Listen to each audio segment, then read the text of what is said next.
ये मान लेते हैं कि यहाँ पे जो लिखा हुआ है ये एकदम परफेक्ट बात है।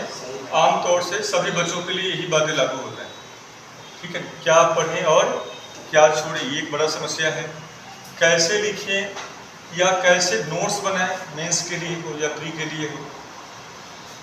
कैसे याद करें, ये एक समस्या होता है।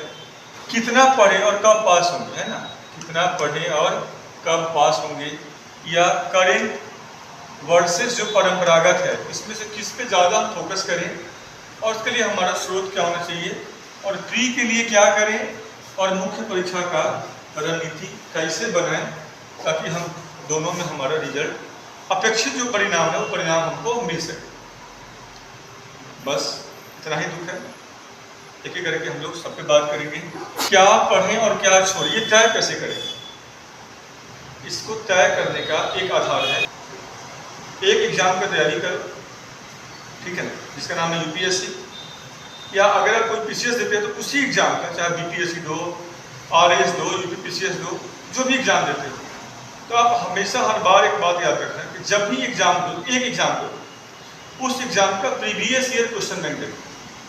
और प्रीवियस ईयर क्वेश्चन बैंक को देखने के बाद जब आप किताब को पढ़ोगे तो आपका पढ़ाई क्या होगा, एक लाइन में होगा। उस क्वेश्चन का जो फायदा क्या मिलेगा कि आप किताब में से ये तय कर पाओगे कि क्या पढ़ना क्या छोड़ना। क्योंकि आप अगर एक साथ में कई सारे एग्जाम की तैयारी करते हो और तो उनके भी क्वेश्चन देखने पड़ेंगे आपको, और उन सवालों को अगर आप देखोगे तो क्या होगा, जब आप पढ़ने जाओगे किताब को तो वो सवाल भी टकराते रहेगा बार बार, तो कभी आपका पढ़ाई उन एग्जाम के प्रति भी डाइवर्ट होगा, ठीक है।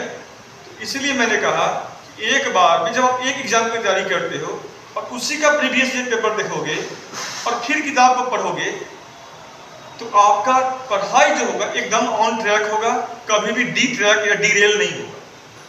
और उससे किताब में ये तय करना ये आसान हो जाएगा कि इस किताब में से, इस चैप्टर में से, इस सब चैप्टर में से क्या सवाल पूछेगा, क्या नहीं पूछेगा, किन पेज को पढ़े और किन पेज को छोड़े, ये बहुत आसान हो जाएगा।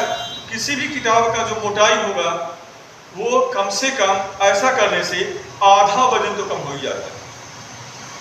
आधा वजन कम कर देगा, मतलब 50% कम कर देगा, ठीक है। तो आपको पहले ये करना। यूपीएससी की तैयारी आप शुरू कर रहे हो तो प्री और मेंस का क्वेश्चन बैंक देखिए। आई होप कि पहले सवाल का उत्तर मिल गया होगा कि आपको करना क्या है। इसको उसके दुख को दूर करने के लिए क्वेश्चन बैंक को पहले पढ़िए, लास्ट 10 ईयर सवाल को दिमाग में रखिए और फिर किताब को पढ़िए, आपका समय आधा बचेगा, ये मुझे पूरा विश्वास है। दूसरा आता है कैसे लिखें, कैसे नोट्स बनाएं।